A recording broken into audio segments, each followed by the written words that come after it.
viewers, welcome back to my channel Quality Testing. So in last video we have seen how to automate the process of logging into a web page using a Selenium WebDriver. So we have learned how to write a code in a Selenium inside a IDE Eclipse using a Java language, that how to write the code to automate the basic logging in process, that is entering a username, entering a password, and then clicking a login button. So in this video we are going to learn so in last video as you learned how to inspect the web page, how to find the locators, how to use those locators in a code. So we learned both the primary locators like name and the customized locators, that is XPath. So in this video you will learn some new things, how to locate, how to inspect a new element inside a web page, and a new actions, how to automate some actions also. So first thing, okay, so the same demo page, orange HRM is there, okay, and so we have automated two cases, that is we entered a valid username and a valid password. So you can automate valid with the valid password and valid username and with the invalid password.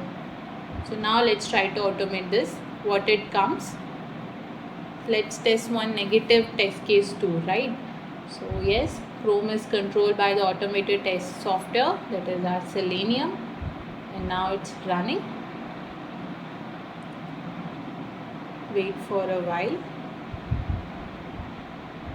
Yes, it opened, and yeah, username and password is typed, but the password is wrong, that's why it came invalid credentials. So the next thing is, so inside a web page, when you enter a valid username and a valid password, that is fine. When you remember them is all fine. But what if you forget one of them? So there should be an option in your login web module to retrieve the data, to retrieve the user data, that is the login data, username and a password.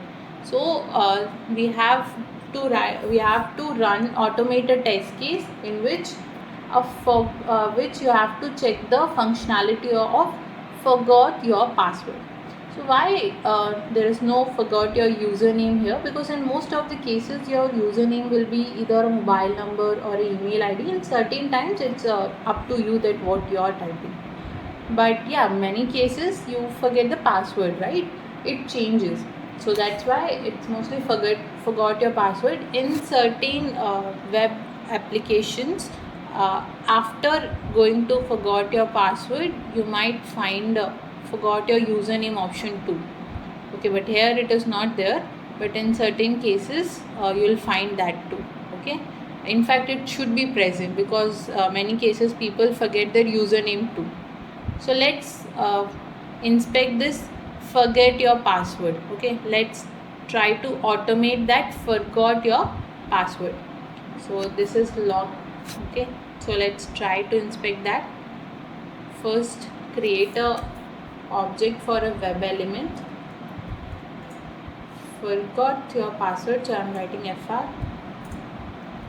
So write dot find element by dot, let's use XPath itself, and then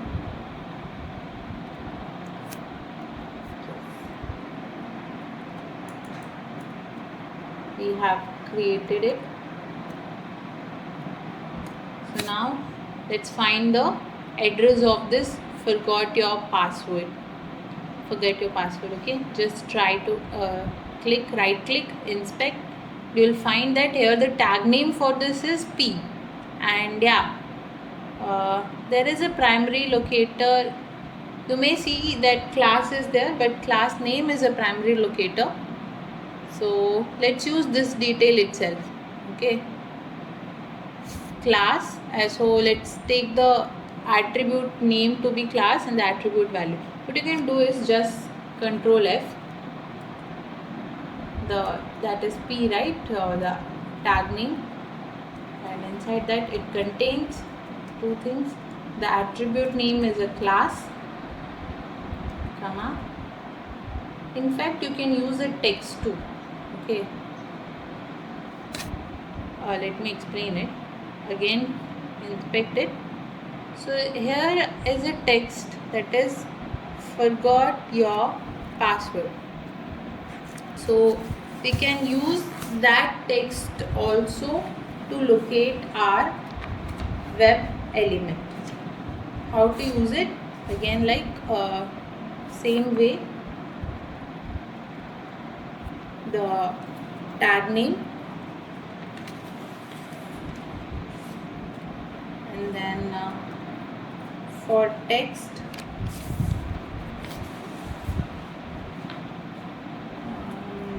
it contains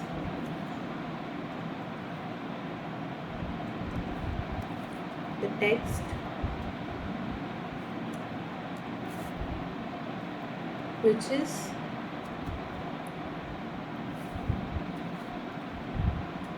forgot, right? Let's see.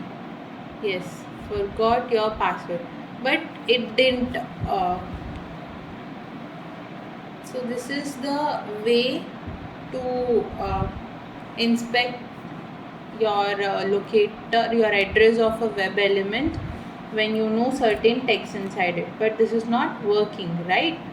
So what else we can do is, sometimes like even the primary locators we use, but it's not able to locate. It happens. So just use the same concept of attribute name and attribute value. So at class, that's the attribute name, right? And then the attribute value, we don't know the attribute value, it's so huge. Again, inspect this page. It clicked forgot your password, by the way. So again, inspect this page. Here you can find for class the value is this thing. So just copy it and in your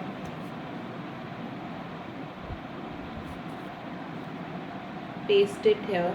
Okay, actually it should be like \p, the tag name, and then it contains at the attribute value class, it contains a value that is this thing. Now copy it and paste it here.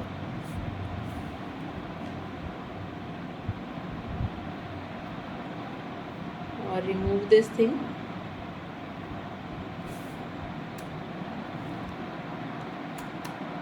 Yes, it located. Okay, so you found the address of your forgot your password. Just copy this thing and paste it here in the code. Done. So now after that, after locating it, it should be clicked, right? So we are using a click method. That's it. So now let's see, does the code is running. Run it.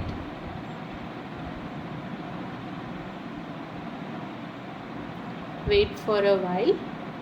Yeah, it is opening.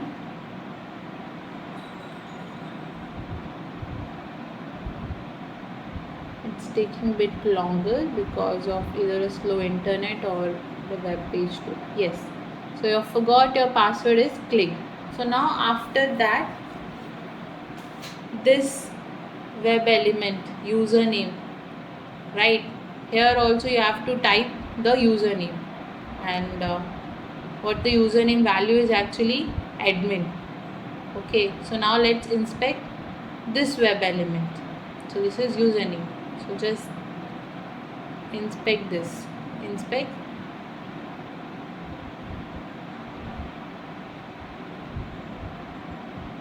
Inspect. So yeah,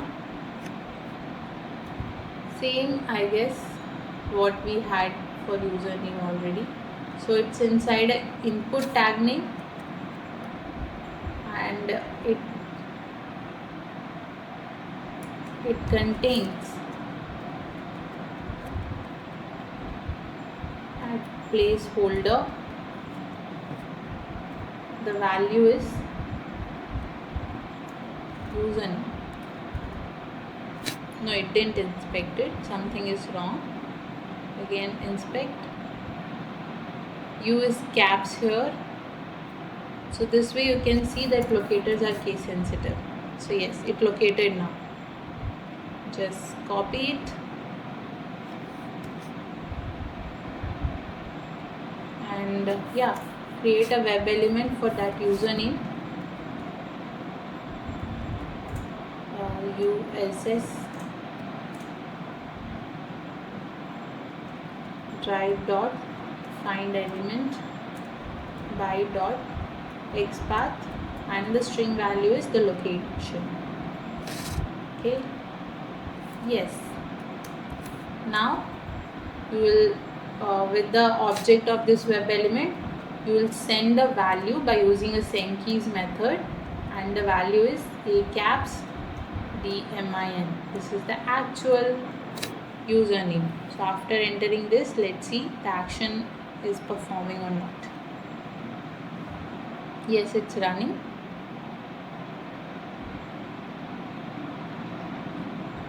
It's opening, taking a while. This is sometimes happen either because of slow internet connection or the problem in webpage 2. Yes, your password, then you forgot your password is clicked and the username is also written here. Okay, so after this what you are supposed to do, you have to click this reset your password. So inspect that button to reset your password. Just inspect it. Yes, it is inside a tag name button and there is a attribute name type and the value is submit. So let's locate that. So again inside a button, okay, inside a button it contains an attribute name, that is type, and the attribute value is submit, right? Let's inspect it again. Just right click at the web element and you will find, yes, the for type it is submit. Okay,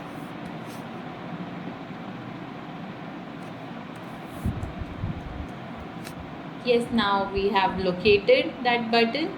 So just copy it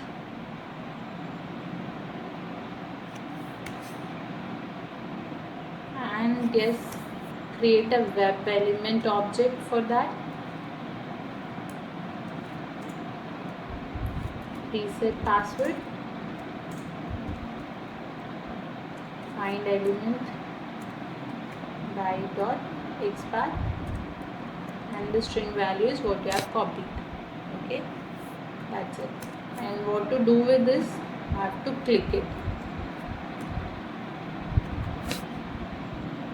That's all. Now let's run our code again.